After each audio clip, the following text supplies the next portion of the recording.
Estimados estudiantes de la carrera Ingeniería de Sistemas, bienvenidos a la materia Historia y Culturas Andinas, curso primero B, turno tarde. Hoy vamos a continuar a hablar en la unidad número 3 titulado La aparición del hombre.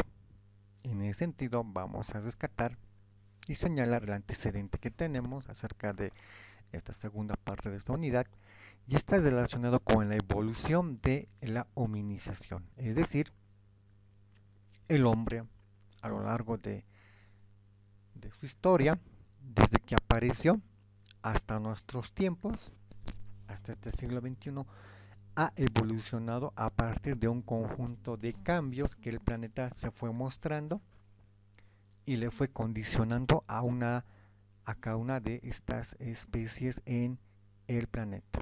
Y aquellas que no pudieron adaptarse a ese nuevo cambio, lamentablemente tuvieron que extinguirse y o adaptarse a esos cambios que el planeta le fue condicionando como parte de esa dinamicidad que el planeta tiene desde su origen. Es en ese sentido que toda la humanización fue evolucionando en diferentes momentos de su historia, en diferentes partes de la historia como tal. En ese sentido vamos a mostrar una clasificación de los primates.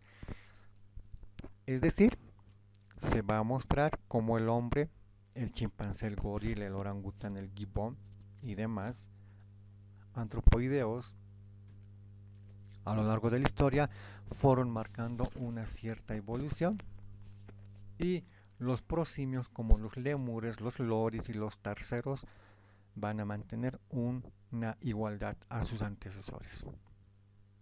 Y esto es lo que lleva a dividir a la comunidad científica. Los antropoideos como los que lograron evolucionar, y sobre todo el hombre, y los prosimios que mantienen su misma estructura. La biocronología va a nacer a partir de el estudio de la cronología, y la cronología va a constituir en ese estudio del tiempo, por el significado cronos, que significa tiempo, y logos, tratado. Y como nos muestra en la imagen central izquierda, la humanidad en toda su esencia va a sufrir ese tipo de cambios, esos acontecimientos que los van a obligar a evolucionar, los mismos que se van a reflejar en todo el cambio, desde el Kenyapithecus, pasando por el Australopithecus, por los Homos, llegando en el Homo sapiens sapiens. Y nosotros no vamos a ser la última especie en evolucionar, ya que de aquí a miles de años y millones, los nuevos seres humanos, el nuevo sapiens sapiens, va a evolucionar en una nueva forma modificada corporalmente e intelectualmente. Se indica que desde el año 2020, el año pasado, entramos en una nueva era, la era virtual. A partir de el origen de la pandemia de COVID, todos optaron por un nuevo modelo de era, la era virtual.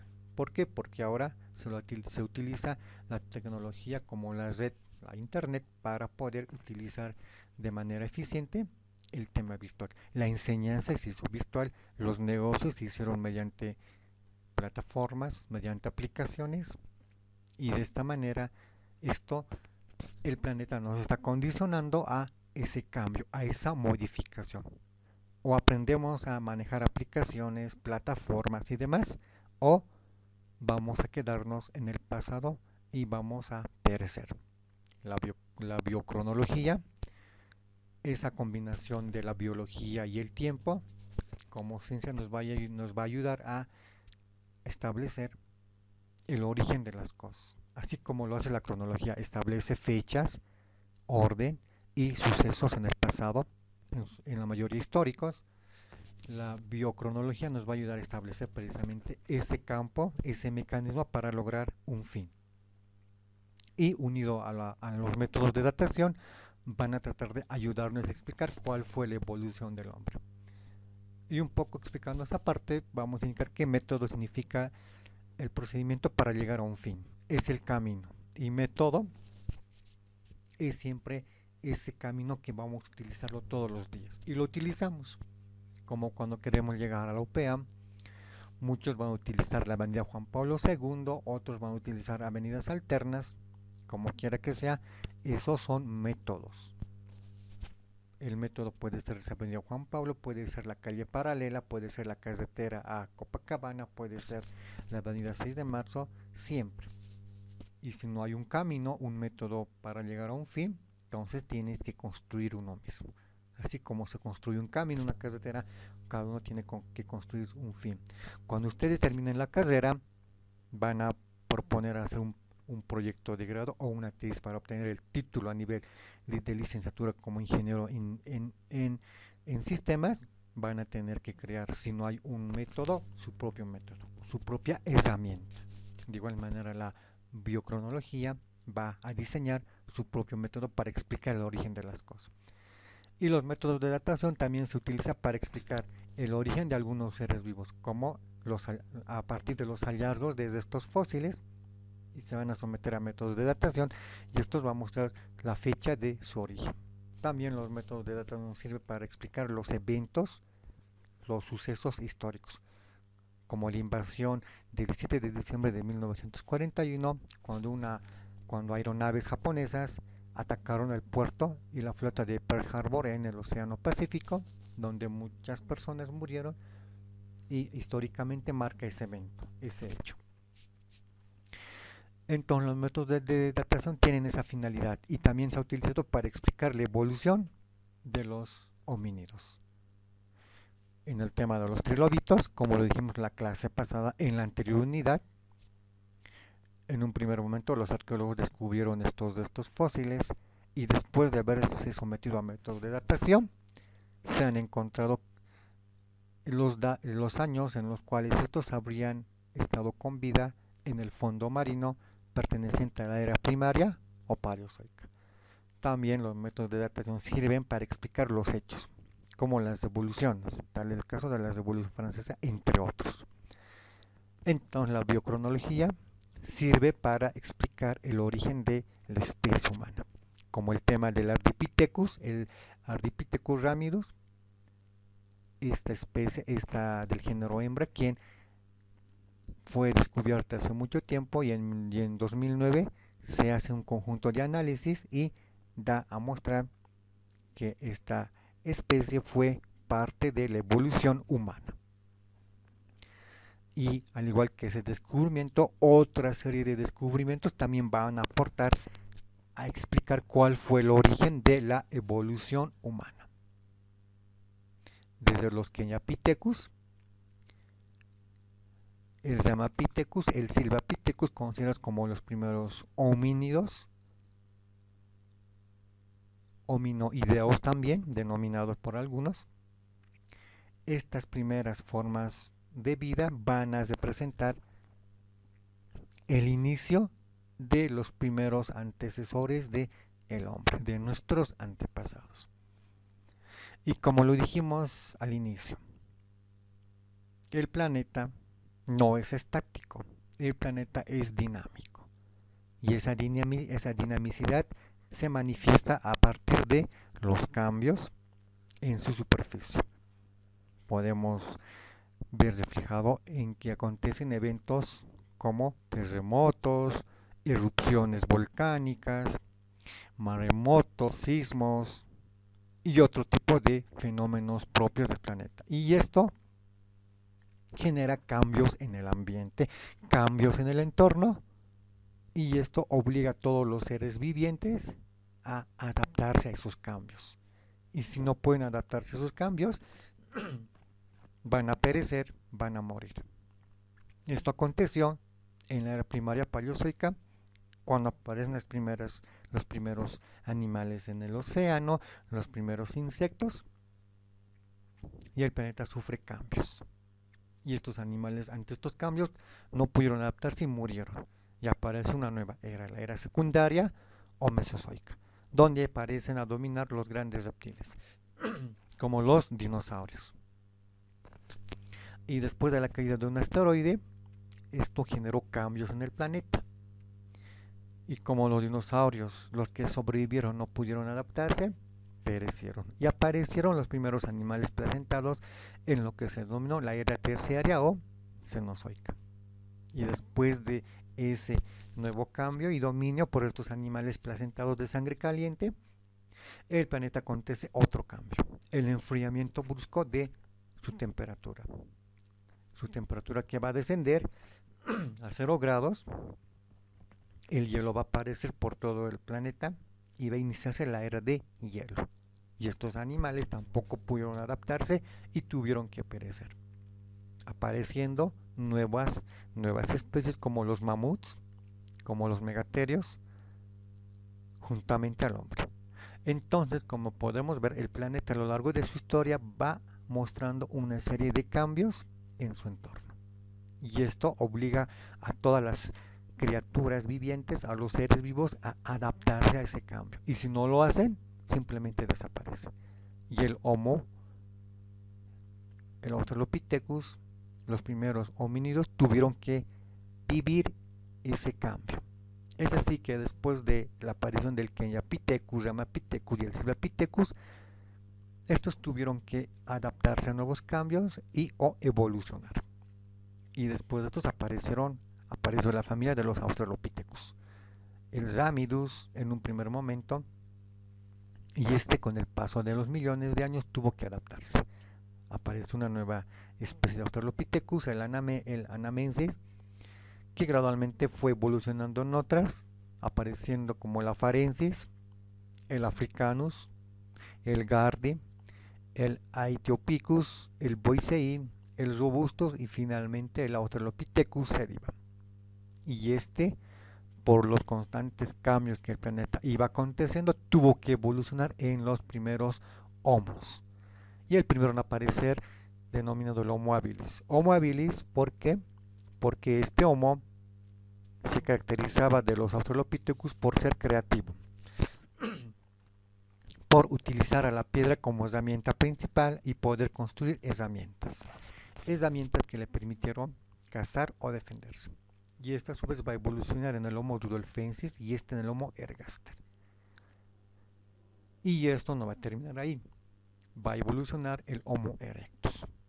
El Homo erectus que se va a propagar por el África, por el Asia, por Eurasia, por la península ibérica, lo que sería hoy en día España, Francia y Portugal, y posteriormente aparecería un nuevo Homo, el Homo florescensis, o también denominado Homo enano. Y a partir de esta nueva aparición de esta nueva especie, la hominización va a continuar su proceso evolutivo en el planeta, porque después aparecería un nuevo cambio en el planeta, se enfriarían las condiciones atmosféricas y aparecería el Homo neandertal o neanderthalensis como una nueva especie. Y finalmente aparecería el Homo sapiens y el Homo actual. La biocronología entonces nos va a permitir apreciar todos estos cambios de la hominización y la evolución del hombre a lo largo de miles de años. El Kenyapithecus va a evolucionar en el Australopithecus. Este a su vez evolucionará en el Australopithecus africanus, robustus, boisei, en el sediba y luego aparecerán los homos, el Homo habilis, Homo erectus y el Homo sapiens. Todos productos de ese proceso de evolución a consecuencia de los cambios que el planeta va aconteciendo en ese proceso de vida de los seres humanos.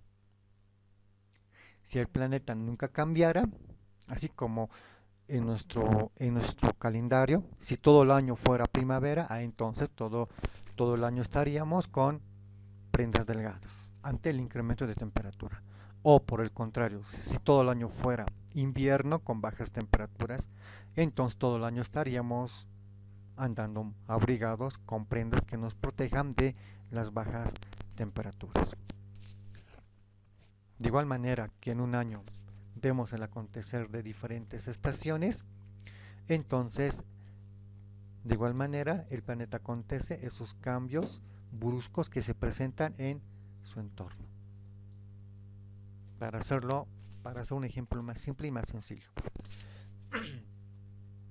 Entonces, los Australopithecus fueron partícipes de esa evolución, fueron partícipes de ese cambio, fueron partícipes de esa modificación en el planeta, en la vida de los seres humanos.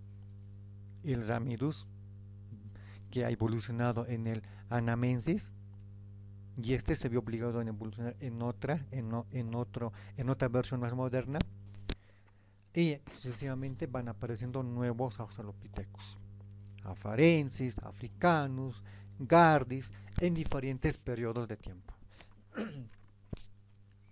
Todos estos Australopithecus no vivieron en un solo año o en una sola época, aparecieron en diferentes periodos de tiempo, y vemos y lo podemos leer en la parte inferior de cada imagen. Entonces el Australopithecus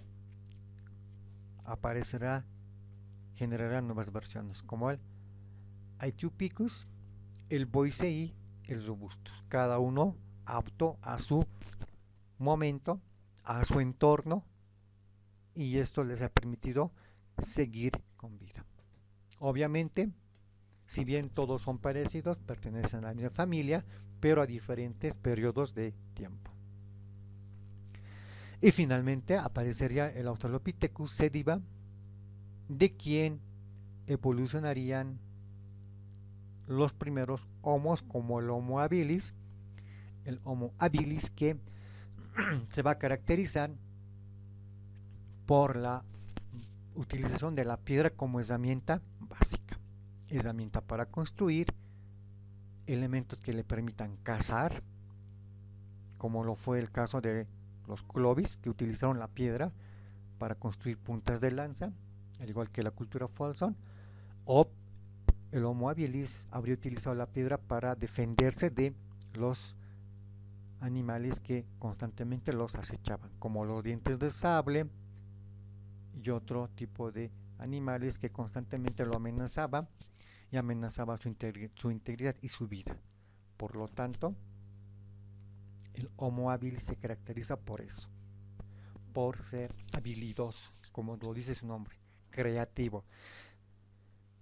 Y la ingeniería de sistemas tuvo su primer inicio con este Homo habilis, porque él buscaba soluciones a problemas, así como hoy en día en sistemas se hace eso, se caracteriza por buscar soluciones a problemas. Por eso llevan matemática, por eso llevan programación, llevan la parte teórica para posteriormente en la práctica plasmar esa solución, crear un programa, un lenguaje de programación que permita solucionar X problema.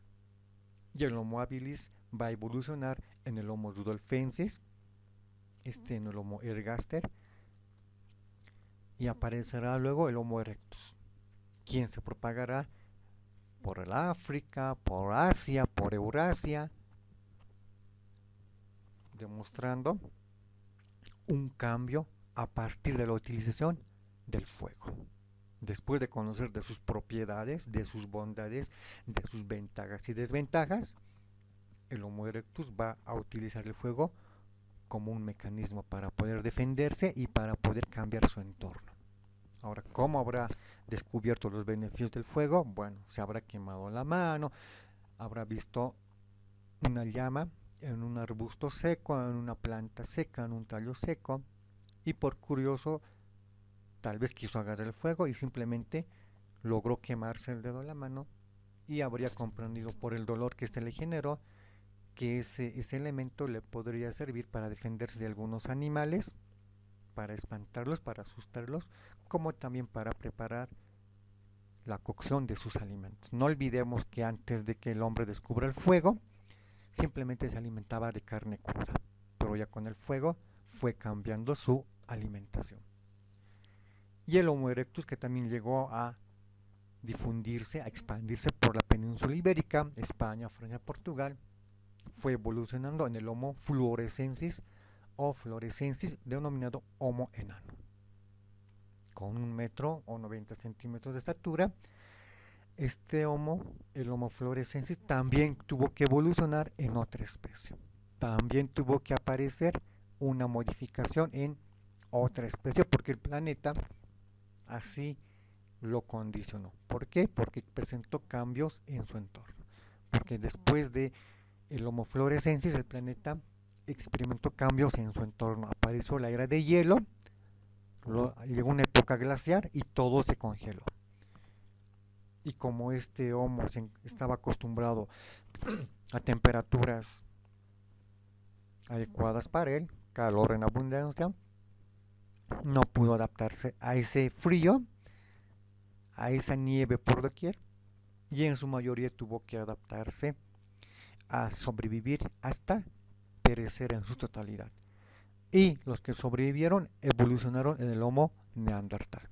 El Homo neandertal, el hombre neandertalensis, adaptado a ese nuevo entorno de temperaturas bajísimas, fue quien empezó a dominar el entorno frío, llegando a propagarse en gran magnitud en todo el continente europeo, y en alusión a ello, la comunidad científica indica que todos los habitantes, todos los individuos de Europa tienen un cierto parecido con el Homo neanderthalensis. Y eso no lo dicen por el color de piel, por el color de... No, lo dicen por los experimentos, por las comparaciones genéticas que han hecho con los restos de un neandertal con los individuos de hoy en día en el África. Y después de que pasó la época de los glaciares, el Homo neandertal tuvo que adaptarse al incremento de temperatura, porque los glaciares se descongelaron y como tal aparecieron los lagos, los mares aumentaron su cantidad de agua, al igual que los océanos, y el Homo neandertalensis tuvo que adaptarse o en su defecto desaparecer. Finalmente ocurrió lo segundo. Y este fenómeno del descongelamiento lo aconteció todo el mundo. En Bolivia podemos ver los remanentes, los restos de ese descongelamiento. Y lo vemos en el lago Titicaca. El lago Titicaca, que en su primer inicio, cuando se descongelaron estos glaciares, formaba un gran lago que se ha denominado lago Tauca, que estaba conformado por el lago Titicaca, el lago Popó y los salares de Uyuni y Coipasa. Con el paso de miles de años, el agua se fue secando, la temperatura fue incrementándose y quedó hoy en día el lago Titicaca, que pertenece a Perú y a Bolivia, Bolivia, Perú, el lago Popó, que se está secando, y los salares de Uyuni y Coipasa, como restos de ese lago. Y cercanos en casa podemos ver la cordillera oriental, formado por el Illimani, por el Mururata, el Huayna Potosí, y la cordillera occidental, donde se encuentra el imponente Sajama, que son los últimos vestigios de esa era de hielo. Y el neandertal no pudo adaptarse y tuvo que perecer. Pero aparece otra especie, el Homo sapiens, de quien se dice que somos los descendientes. Entonces el hombre a lo largo de su evolución también va a cambiar su alimentación, como otros factores. De alimentarse de carne cruda, como el Australopithecus, el hombre va a evolucionar en el Homo erectus y va a cambiar su alimentación. Con la utilización del fuego va a modificar su estilo de vida, su cambio, y va a adaptar para su bien ese elemento, el fuego. ¿Por qué ha evolucionado el hombre? Lo repetimos de manera enfática y muy imperativa, porque el planeta fue cambiando en su entorno. De una antigüedad cuando abundaban los árboles, cuando el hombre no tenía necesidad de caminar bípedamente, el planeta presentó cambios. Los bosques del África dejaron de mantener hojas secas, hojas frescas, porque la desertización empezó cuando los monzones, cuando las lluvias abandonaron el África y se fue desecando, los árboles fueron desapareciendo y el hombre tuvo que utilizar las extremidades inferiores, los pies, para poder dirigirse de un árbol a otro árbol. Y tuvo que evolucionar o caso contrario, pereció. Y claro, no estuvo lejos de ser perseguido de animales como los dientes de sable y escapar de estos. Este tipo de cambios, como nos muestran las diferentes imágenes, el planeta lo aconteció continuamente. El planeta lo vivió de manera constante y eso obligó a todas las especies, incluidos animales irracionales, a realizar cambios de adaptación al nuevo entorno. O caso contrario, se vieron en la triste, penosa extinción. No olvidemos que en el tema anterior, cuando hablamos de la formación del planeta, hablamos de las eras geológicas, comentamos ese aspecto. Que en un primer momento aparece la era primaria paleozoica y esta presenta las primeras formas de vida en el mar y vida en el aire, como los primeros insectos. Luego el planeta sufre cambios, todos estos mueren y aparece la era secundaria mesozoica, donde los dinosaurios hacen su aparición. Después del impacto del meteorito, muchos dinosaurios mueren, los que sobreviven se van a convertir en mamíferos, van a evolucionar y aparece la era terciaria o cenozoica con los primeros animales placentados, mamíferos todos estos, y después de millones de años va a llegar la era de hielo, las temperaturas van a bajar y estos animales van a extinguirse por no poder adaptarse a ese entorno frío. Y van a aparecer nuevos animales como los mamuts, los megaterios, los criptodontes. Junto con el hombre va a evolucionar, lo que nos dice que el planeta siempre siempre está cambiando y los animales tienen que adaptarse a ese entorno. Y el hombre, los homínidos, también son parte de ese ecosistema. Es así que ellos van cambiando. Un cambio se puede notar en la evolución del cráneo, en la estatura. Claramente nos muestra la imagen en la parte inferior, cuando el Australopithecus presenta 1,30, el Erectus 1,80, el Neandertal 1,70 y el Homo sapiens manteniendo 1,80. Un aumento y una baja estatura, propio del cambio del planeta, de su evolución. Es en el sentido que a partir del hallazgo de sus cráneos, la comunidad científica se pone a medir, a analizar y se puede encontrar ciertos rasgos de modificación de cada cráneo. Cada especie, el cráneo, el cuerpo de cada especie es muy diferente a otra, no son iguales. Hay similitudes, sí, pero presenta un cierto cambio por la evolución que continuamente se va dando en toda forma humana. Un ejemplo sencillo: párense al lado de sus padres y díganme qué rasgos tienen con ellos. Van a encontrar rasgos similares, pueden tener el mismo tipo de ojo, el mismo rostro, la misma nariz, pero va a variar en estatura. Los hijos siempre son de mayor estatura que los padres. Siempre hay cambios y esos son parte de la evolución, son parte de la modificación que toda especie, que toda persona ha acontecido y va a acontecer en el planeta Tierra. Estos cambios pueden ser reflejados, lo reitero una vez más, en la estatura y en otros cambios, en otros rasgos fisiológicos. Es en este sentido que el hombre va a mantener ese cambio a lo largo de toda su historia. Lo hizo en el pasado, lo hace hoy y lo va a hacer en el futuro. Parte de su legado. Bien, con esto terminamos. Tengan todos ustedes una linda tarde. Abríguense, cuídense mucho. No olviden de pasar sus diapositivas. No olviden leer sus apuntes. Miren los videos y nos vemos en la próxima clase. Mil bendiciones, abríguense, cuídense y muchas gracias.